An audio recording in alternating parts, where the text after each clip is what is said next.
네, 제가 신방을 하다가 좀 교회에 처음 나오신 분한테 들었던 이야기입니다. 이분이 교회 나오기 전에 자기는 교회에서 어떠한 부르는 호칭 중에서 잡사가 있는 줄 알았다는 것입니다. 왜냐하면 그분 주변에 교회는 다니는데 술 먹고 담배 피고 유흥가 여자 이런 것들 다 좋아해가지고 자기가 교회 다니면서 나 잡사야 이렇게 말을 하니까 이분이 정말로 교회에 대해서 아무것도 모르다 보니까 정말로 교회에 가면은 잡사라는 어떠한 직분이 있는 줄 알았다는 것입니다.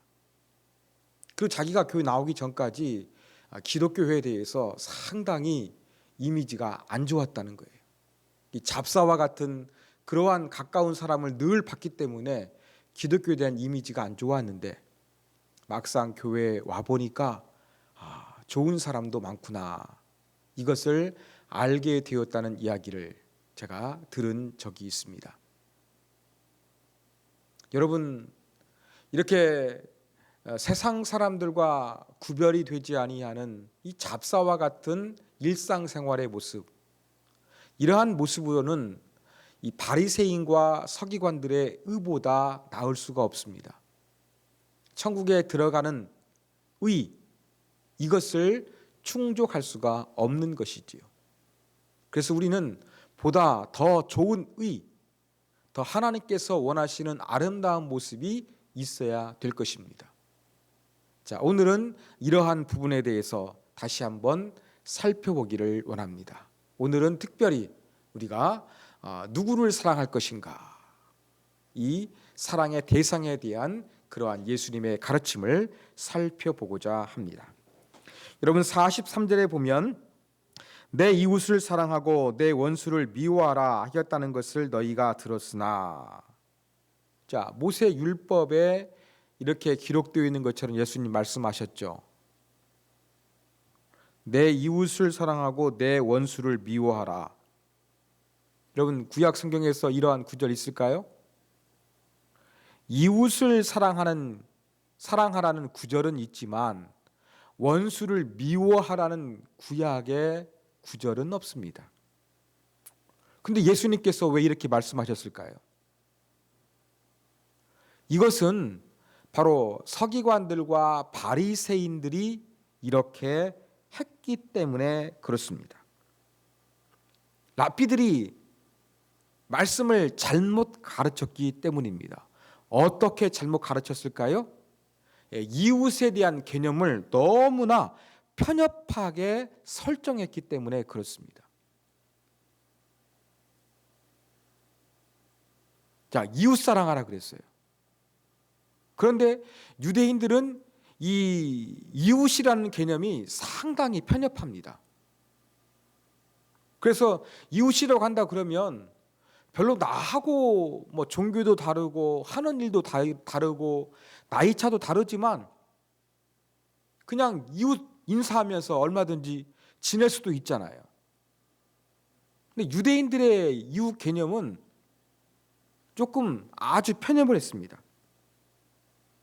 그래서 아주 간단하게 말해서 유대인들의 이웃 개념은 유대교를 믿는 사람은 이웃이고 나머지 사람들은 전부 다 이웃이 아니었습니다. 이러한 이분법적인 생각이 강했고 이웃에 대한 편협한 울타리를 가졌기 때문에 이 이웃 사랑하라는 말씀을 아주 극소수의 사람에게 적용하다 보니까 나머지는 전부 다 원수가 돼버린 겁니다. 이것이 바로 랍비들이 잘못 가르친 것이요, 또 서기관들과 바리새인들이 잘못 하나님의 말씀을 왜곡했던 것입니다. 유대인들에게 이웃은 유대교를 믿는 사람이에요. 혈통적으로 유대교를 믿든지 아니면은 이방이었지만 개종하고 할례를 받아서 유대교가 유대교에 입교한 사람들은 이웃에 속하게 되지만 나머지는 이웃이 아니었습니다. 여러분, 세리들, 창녀, 사마리아 사람들, 이러한 사람들 전부 다 이웃 아니었잖아요. 똑같은 어떤 유대인의 피, 아브라함의 피가 흐르고 있을지 모르지만 이들이 하고 있는 일 때문에, 직업 때문에, 또 이방인의 피가 흐르는 혼혈이기 때문에 이들은 이웃이 되지 아니했던 것입니다. 이웃은 오직 하나님의 율법을 믿는 사람들, 이러한 사람들만 사랑하고 이 하나님의 율법을 지키지 않는 사람들은 모두 원수로 보면서 이렇게 편협한 의식을 가지고 있었던 것입니다. 바로 예수님께서는 이것을 지적하여 주신 것이지요. 자, 이웃을 사랑하고 원수를 미워하라고 가르침을 받았지만 어떻게 해야 되느냐? 44절, 나는 너희에게 이르노니 너희 원수를 사랑하며 너희를 박해하는 자를 위하여 기도하라. 자, 예수님이 주시는 새 계명은 원수를 미워하는 것이 아니라 사랑하고 또 나한테 해를 끼치는 사람을 위해서도 기도해 줄 수 있는 사람이 되어야 된다. 이렇게 예수님 말씀하고 계십니다. 원수, 감정이 어떤 과거에 아주 씻을 수 없는 어떠한 사건이 있었던 그러한 사람들이 원수도 아니겠습니까? 개인적인 원수도 있을 것이고 국가적인 원수도 있을 것이고 또 종교가 다르기 때문에 종교적인 원수들도 있을 것입니다. 이러한 모든 개인적인 원수가 됐든지 국가적인 원수가 됐든지 종교가 달라서 원수가 됐든지 이러한 모든 원수들까지도 예수님은 사랑하라, 또 나에게 힘들게 하고 나에게 정말로 고통을 주는 이러한 사람들을 위해서 기도하라, 이렇게 가르쳐 주고 있습니다. 여러분, 이 말씀 상당히 좀 부담스러운 말씀 아닙니까? 내가 지금 손해를 받고 있어요. 내가 지금 부당한 대우를 당하고 있어요. 엄청난 정신적인 피해, 물질적인 피해, 어떠한 인간 관계적인 피해를 지금 당하고 있습니다. 내가 당한 만큼 동형복수법에 의해서 좀 복수를 해야만 내 마음이 좀 후련해질 것 같은데 오히려 이러한 사람들을 사랑하라고 기도하라고 예수님 말씀해 주고 있습니다. 여기서 기도하라는 것도 나를 핍박하는 사람을 위해서 일회성으로 기도하는 이벤트를 의미하는 것이 아닙니다. 그리스 원문에 보면 이 기도하라는 것은 현재 시제입니다. 현재 시제는 습관적이고 반복적으로 계속해서 끊임없이 기도하라는 것입니다. 여러분, 우리가 조금 마음이 편해져 가지고 나한테 상처를 줬던 이 나쁜 사람에 대해서 우리는 한 번쯤은 기도할 수가 있는 거예요. 예수님께서 이런 한 번쯤 하는 기도가 아니라 상시적으로 늘 기도해 주는 사랑을 실천하라, 이것을 지금 제자들에게 또 산상수훈을 듣고 있는 많은 사람들에게 지금 말씀하고 있습니다. 그뿐 아니지요. 이 시대를 살고 있는 저와 여러분에게도 예수님 지금 이렇게 말씀하고 계십니다. 그러면 우리는 왜 이렇게 원수를 사랑하고 우리를 힘들게 하고 손해를 주는 사람들을 위해서 기도하는 사랑의 자세를 가져야 할까요? 그 이유를 우리가 한번 살펴보도록 하겠습니다. 자, 우리가 원수를 사랑해야 되는 첫 번째 이유는 바로 무엇이냐면 원수를 미워하는 것이 내게 백해 무익하기 때문에 그렇습니다. 여러분, 이제 오늘 저녁 먹고 우리 예배를 지금 드리고 있는데 어떤 하루 보내셨습니까? 사회생활 하다가 아니면 직장생활 하다가 화가 많이 받아가지고 스트레스를 받았는데 그 화를 집에 와가지고 가족들에게 화를 내고 막 싸워서 푸는 것, 이게 도움이 될까요? 도움되지 않을까요? 여러분, 스트레스를 푸는 것도 건설적인 방법으로 풀어야지 파괴적인 것은 오히려 더 해롭습니다. 회사에서 스트레스를 받은 것은 집에 와서 화풀이 하면서 스트레스를 해소하는 것이 아니라 좀 건설적인 방법으로 해소하는 것이 좋습니다.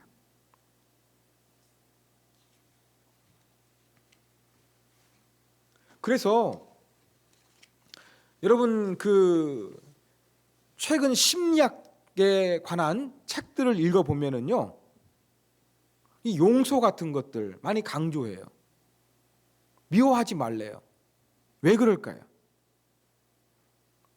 그 책들의 좀 핵심적인 내용들은 바로 무엇이냐면, 내가 미워하고 내가 용서하지 않는 것이 본인 자신에게 해로움을 주기 때문에 그걸 하지 말라는 것입니다.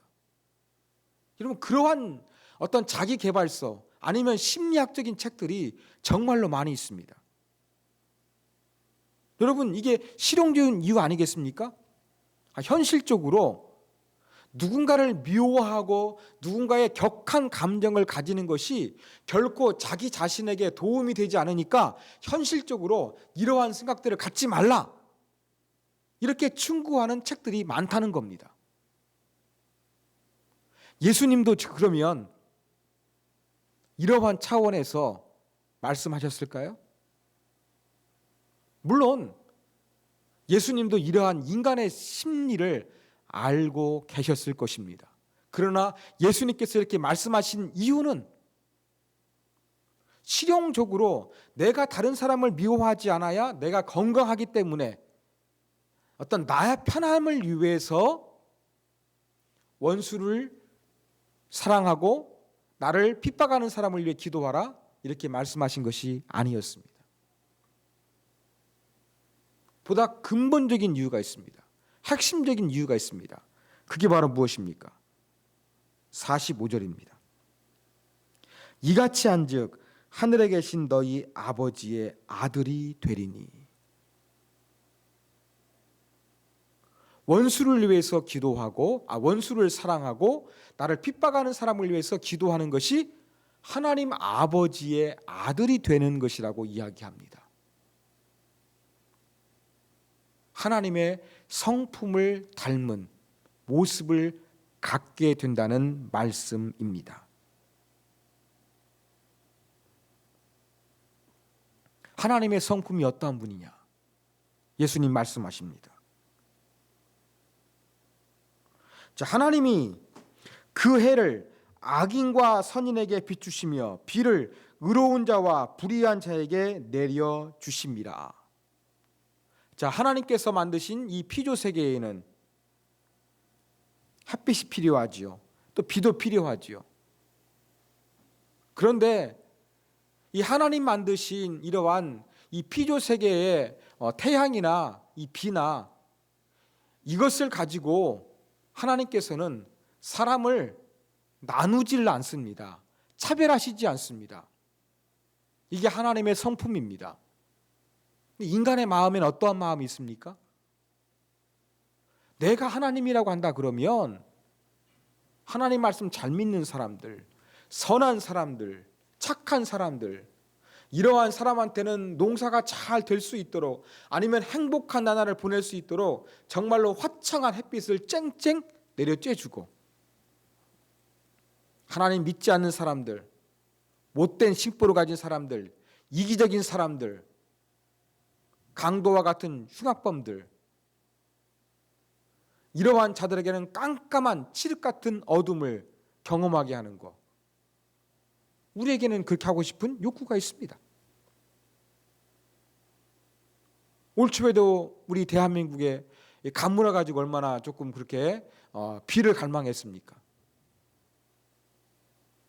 조금 나쁜 사람들, 이러한 사람들에게는 비가 오지 않아 가지고 그냥 농산물이 철두하게 그냥 쫄딱 망하게 해버리고, 착하고 선한 사람들은 좀 풍년을 맞이할 수 있도록 그렇게 적절한 비를 내리게 하는 거, 우리들은 그렇게 하고 싶은 마음이 있는 거예요. 그런데 하나님 그렇게 하십니까? 하나님은 그렇게 하시는 분이 아니십니다. 하나님은 악인이 되었건 평범한 사람이 되었건 아니면은 선한 사람이 되었건, 하나님을 잘 순종하고 믿는 사람이 되었건 아니면 하나님을 거역하는 이러한 마귀의 앞잡이가 되었건, 하나님은 차별하지 않습니다. 선한 사람이나 악한 사람 모두에게 공평하게 햇빛을 내려주시고 비를 내려주시는 분이 하나님의 성품이라는 것입니다. 이 하나님의 성품을 닮아서 하나님의 아들이 되라는 것입니다.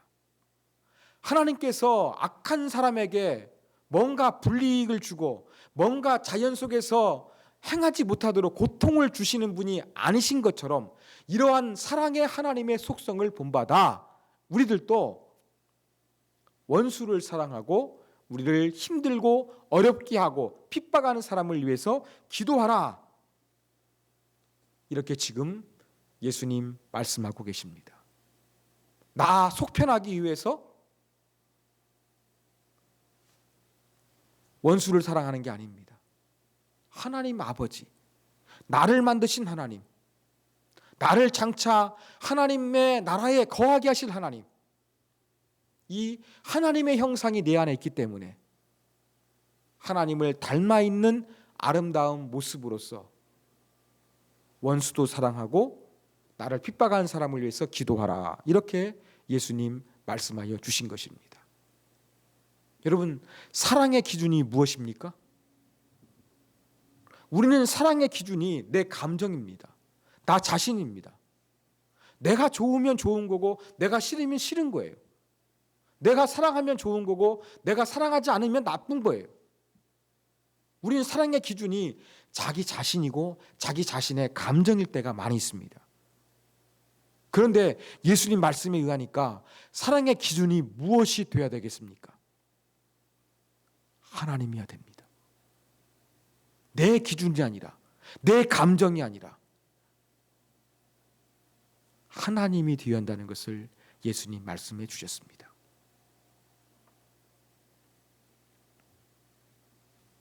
자, 우리는 이 원수를 사랑하고 우리를 핍박한 사람을 위해 기도해야 되는데, 그렇게 해야 되는 근본적인 이유는 우리가 하나님의 아들, 하나님의 성품을 담기 위해서, 우리 하나님의 자녀니까 그렇게 해야 된다는 걸 말씀을 드렸습니다. 또 한 가지 예수님 말씀 가운데 우리가 원수를 사랑하고 핍박하는 사람을 기도해야 되는 이유는 또 한 가지가 있습니다. 그게 바로 무엇이냐면, 하나님을 닮았다는 증거를 세상 사람들에게 드러내고 세상 사람들과 차별성을 보여주기 때문에 그렇습니다. 자, 원수를 사랑하고 나를 핍박하는 사람을 위해서 기도하는 거, 이거 하나님 닮은 거잖아요. 이것을 행함으로 우리가 어떠한 차별성을 드러내는 거예요? 하나님 믿는 사람은 다른 종교하고 다르구나. 하나님 믿는 사람은 일반 사람들하고 다르구나. 어떠한 이런 확실한 그 하나님 나라의 도덕성, 하나님 닮은 모습을, 정말로 구현하는 모습을 세상 속에서 보여주고, 그래서 세상 사람들에게 아름다운 규감이 되라고 말씀하여 주고 계시는 것입니다. 여러분 46절 보십시오. 너희가 너희를 사랑하는 자를 사랑하면 무슨 상이 있으리요? 자, 내 기준에 의해서, 내 감정에 의해서 내 마음에 드는 사람 사랑하는 거, 여기에 대해서는 상이 없다는 것입니다. 가장 비근한 예로서, 여러분, 부모가 자식을 사랑하는데 자식을 사랑하면 상을 줍니까? 아니잖아요. 부모가 자식을 사랑하는 것을 당연시 여기지 상 주는 사람은 없습니다. 마찬가지입니다. 우리가 마음에 드는 사람을 사랑하는 거, 이건 상 받을 만한 특별한 것이 없다고 예수님 말씀하고 계시는 것입니다. 이렇게 내가 사랑할 수 있는 사람을 사랑하는 거, 이것은 누구도 한다고요? 예, 세리를 예수님께서 언급해 주셨습니다. 세리도 그렇게 한다.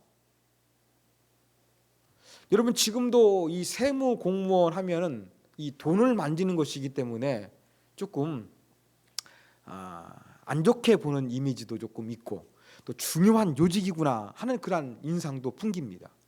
그런데 예수님 당시에 유대 문화권에서 이 세리는요, 저와 여러분이 상상하는 것 이상으로서 아주 나쁜 사람이었습니다. 왜 그럴까요? 첫 번째 이유는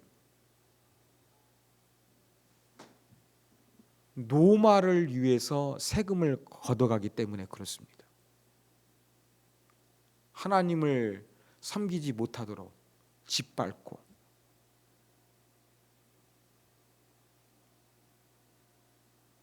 또 뭐 황제 숭배를 강요하기도 하고, 하나님의 백성으로서 이 종교 생활을 잘 지켜나가 살 수 있도록 그러한 호의적인 정책도 펼쳐주지 아니하는 이 로마 제국. 이 로마 제국에 대한 이 식민지 나라들은 반감을 가질 수밖에 없습니다. 그런데 이 세금을 걷어들인 것이 다 누구에게 흘러가게 되어 있습니까? 예, 이스라엘을 지금 압제하고 있는 로마 제국에 흘러가니까, 이 로마 제국을 위해서 세금을 걷는 사람, 로마 제국이 잘 유지될 수 있도록 이 돈을 걷어주는 사람, 이미지가 안 좋을 수밖에 없었습니다. 또 한 가지는 이 세리들이 세금을 걷는 구조적인 문제도 너무나 나빴습니다. 조금 이해하기 쉽게 말씀을 드리면, 예수님 당시에 이 세리들은 조금 피라미드 구조처럼 되어 있었습니다. 제가 이제 세리장이 되었어요. 세금을 걷어드립니다. 제가 다 걷지 않아요. 제 밑에 몇몇 사람들을 고용합니다. 근데 제가 고용하는 사람들이 또 어떻게 했느냐? 그 밑에 또 다른 사람들을 고용하는 거예요. 피라미드 구조가 되는 거죠. 그런데 이렇게 세금을 걷어들이는 사람들이 피라미드 구조로 되어 있다 보니까 이러한 사람들이 전부 다 직업적으로 뭔가 이득을 챙겨야 되지 않겠습니까? 그럼 어떻게 되겠습니까? 세금을 과도하게 거둘 수밖에 없었습니다. 그러니까 예수님 당시에 세리 공무원들은, 공무원도 아니죠, 세리 역할을 했던 사람들은 로마의 앞잡이라는 인식, 그리고 세금을 걷기 위해서 이 다단계 피라미드 구조처럼 되어 있어가지고 많은 사람들이 자기 목을 챙기기 위해 가지고 엄청나게 그렇게 많은 목에 이 세금을 부과해서 거둬들였기 때문에 이 유대의 사람들이 세리를 미워할 수밖에 없었습니다. 그런데 이러한 세리도 어떻습니까? 자기가 사랑하는 사람은, 자기가 좋은 감정을 가지고 있는 사람은 잘한다는 겁니다. 이 모습에는 상 받을 게 없다, 이렇게 예수님 지금 비유를 통해서 말씀하고 계십니다. 자, 또 다른 예가 47절에 기록되어 있습니다. 또 너희가 너희 형제에게만 무난하면 남보다 더하는 것이 무엇이냐? 이방인들도 이같이 아니하느냐? 자, 형제에게 무난한다 그랬습니다. 그냥 남성 중심의 사회이기 때문에 남자 여자를 나타내는, 일반인을 나타내는 것일까 생각하기도 쉬운데, 47절에서 형제라는 단어는 아까 제가 말씀드린 유대인들이 이웃 개념으로 인정하는 사람들입니다. 그러니까 우리는 무난하는 거, 인사하는 거, 그냥 안녕하세요 인사하잖아요. 서양 사람들은 잘 모르더라도 길 가다가도 눈이 마주치게 되면 눈인사라도 하고 지나가잖아요.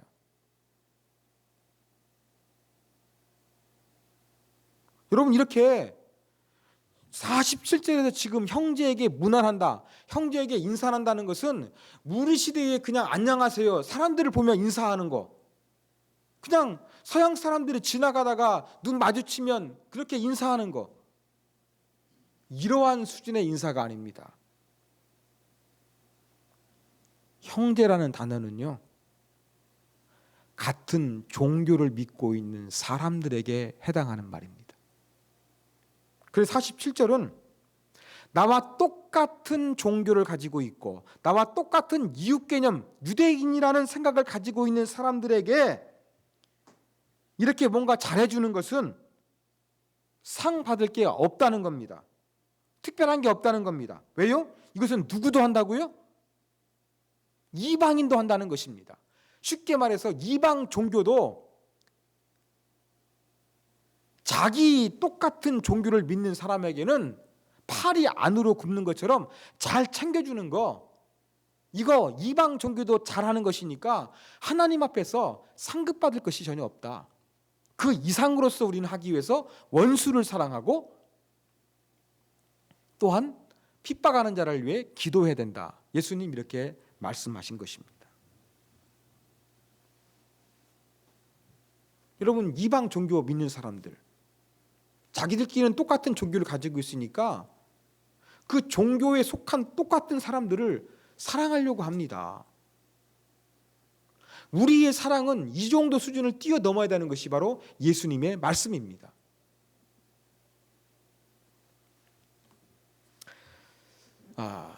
제가 참 기억에 남는 안타까운 가정이 있었는데요. 이 가정은 그래도 남부럽지 않게 이 세무사무소를 운영하면서 잘 살고 있었습니다. 그런데 그 옛날에는 좀 빚을 보증 쓰는 문제가 있었잖아요. 이 빚 보증을 잘못 서가지고 완전히 재산을 잃게 되었습니다. 저보다 젊은 부부였는데 남자는 급성 당뇨에 걸렸고요. 여자는 아내분은 간암에 걸렸는데 이 간에 있는 암덩어리는 잘라내면 되는데 잘라낼 수 없는 부위에 암덩어리가 생겨나게 됐습니다. 이렇게 참 재산을 잃고 건강 잃는 힘든 가운데 교회 집사님을 통해서 이제 그 교회 나오시게 된 거예요. 이분이 신방 갔는데 하시는 말씀이 뭐냐면, 이 남편이 뭐 세무사무소 다 망했으니까 또 당뇨에 걸렸어도 식구들을 위해서 뭔가 일을 해야 되지 않겠습니까? 그래서 우유 배달을 했습니다. 아침에는. 근데 우유 배달을 하다 보면 뭐 지금처럼 이렇게 다 이렇게 뭐 그냥 뭐 핸드폰이 있어가지고 막 송금하고 그런 시대는 아니었으니까 그 어떤 젊은 세대기 한 달 우유값을 이렇게 좀 수금하려 그러면은 자기 마음대로 깎아버리는 겁니다. 예를 들어 가지고 한 36,500원 뭐 한 달 우유가 그 정도 된다고 합시다. 예를 들어서 그러면은 그냥 계산하기 편하게 35,000원만 쫙 주는 거예요. 그러니까 이분은 되게 기분이 나빴고 또 끊어지게 되면 자기 수입이 줄다 보니까 아무 말도 못했던 것이죠. 근데 어느 날 이 젊은 세대기 이 우유를 배달하는 이 남편분하고 대화를 하다가 기독교인인지를 알게 된 겁니다. 그러니까 갑자기 사람이 달라져 가지고 자기에게 잘해 주더라는 것입니다.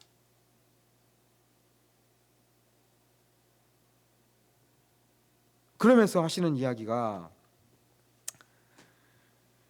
참 이게 예수 믿는 사람들의 바람직한 모습은 아닌 것 같습니다, 목사님. 그렇게 얘기를 하더라고요. 그럼 그렇지 않습니까? 오늘 예수님께서 말씀하신 이 이방인들이 하는 그 정도의 수준의 사랑, 예수님께서 이걸 뛰어넘으라고 말씀하고 계시는 거예요. 이방 종교를 가진 사람들이 자기들끼리 그렇게 사랑으로 챙겨주고 잘합니다. 특히 이단들은 또 막 전도하기 위해 가지고 뭐 정통 기독교인들보다 더 엄청나게 잘해주는 거 많이 있습니다. 그래서 이단에 빠지는 사람들 얼마나 많습니까? 제가 말씀드렸던 것처럼 그냥 내 생활비 아끼기 위해서 쌀쌀말게 굽다가 쌀쌀맞게 그렇게 굴다가 기독교인인지 알고 조금 잘해주는 거. 같은 기독교인인데도 이것이 바람직한 모습으로 느껴지지 아니했다는 말을 우리가 들을게 됩니다. 우리가 상식적으로 생각해도 이것이 아름다워 보이지 않습니다. 그렇지요? 이러한 모습을 안 믿는 이 주변 사람들이 알았다고 생각해 보십시오. 기독교인들이 뭐라고 하겠습니까? 집단 이기주의 같은 모습으로서 평가하고 말 것입니다. 사랑하는 여러분, 예수님은 이러한 사랑의 수준을 뛰어넘으라는 것입니다. 같은 종교를 믿으니까 잘해주고 다른 종교를 가졌기 때문에 쌀쌀맞게 굴고 이렇게 하지 말고 이런 이방인 종교 가진 사람들도 하는 그 이상이 되어야지 서기관들과 바리새인보다 더 나은 의를 소유하는 것이요 하나님 나라에 들어갈 수 있는 의를 소유하게 되는 것이다. 예수님이 이렇게 말씀하고 계십니다. 우리 시대에 이 끼리끼리 챙겨주는 것이 얼마나 많이 발달했습니까? 민족주의, 국가주의, 인종주의, 편파주의, 지역이기주의, 부처이기주의 등등 이렇게 패거리들끼리 사랑하는 거 정말로 많이 있습니다. 같은 종교가 됐던, 같은 부서가 됐던, 같은 민족이 됐던, 같은 지역이 됐던 이러한 패거리끼리 사랑하는 것이 아니라 정말로 하나님의 성품을 가진 하나님의 아들이요 딸들이라고 한다 그러면 이 정도 사랑을 뛰어넘어야 한다는 것입니다. 세리와 같은 수준, 이방 종교와 같은 수준을 뛰어넘는 진정으로 우리를 사랑하시는 하나님의 사랑, 하나님의 성품을 우리가 가져야 된다고 예수님 지금 말씀하고 계십니다. 이게 바로 예수님께서 산 위에서 가르쳐 주신 말씀입니다.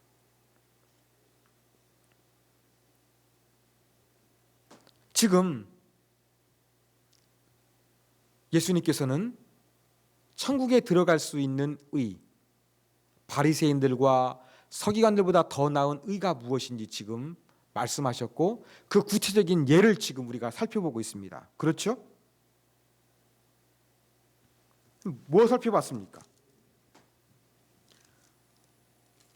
분노하는 거, 화해하는 거, 간음하는 거, 맹세하는 거, 원수, 전부 다 이게 무엇입니까? 인간 관계 속에서 이루어지는 것들입니다.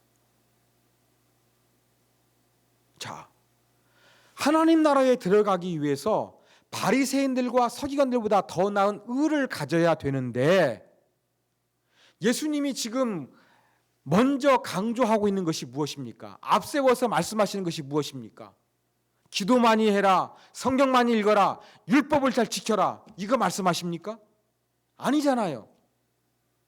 먼저 인간 관계에서 아름다운 모습을 가지라고 지금 예수님 말씀하고 계십니다. 사랑하는 여러분, 우리는 이것을 기억해야 되겠습니다. 종교적인 거룩함을 추구하는 것, 종교적인 깊이와 신비함을 체험하는 것 좋습니다. 그러나 이거 못지않게 예수님께서 강조하시고 예수님께서 말씀하시는 것이 무엇입니까? 인간 관계 속에서 사랑하는 자가 되라는 것, 화목하는 자가 되라는 것, 이것이 바로 예수님의 가르침입니다. 이것이 중요하다고 예수님 말씀하셨습니다. 그러므로 우리가 내 신앙이 깊어지기 위해서 기도도 필요하고 또 열정적인 찬양도 필요하고 훈련도 필요하고 좋은 말씀도 필요한 여러 가지가 있지만 이러한 종교적인 것, 하나님과 관련된 것뿐만 아니라 우리는 수평적인 것, 인간관계에서 가져야 될 하나님 닮은 아름다운 사랑의 모습, 이것이 정말로 중요하다는 것을 다시 한번 저와 여러분이 가슴판에 새기기를 원합니다. 그리고 이 시간 기도하기를 원합니다. 하나님, 내가 하나님을 닮은 아름다운 모습이 있다는 것을 종교적인 열성과 헌신뿐만 아니라 인간관계 속에서 사랑하는 모습, 하나님의 성품을 담는 모습을 보여서 증명하고 나타낼 수 있는 하나님 닮은 자 되게 하여 주시옵소서. 저와 여러분 이렇게 이 시간 한번 간절히 기도하기를 원합니다. 내 일상을 통해서 내가 맺고 있는 인간관계를 통해서 하나님의 성품을 드러내는 아름다운 자, 예수님 닮은 자가 될 수 있도록 우리 각자 자신을 위해서 간절한 마음으로 한번 우리 기도하도록 하겠습니다.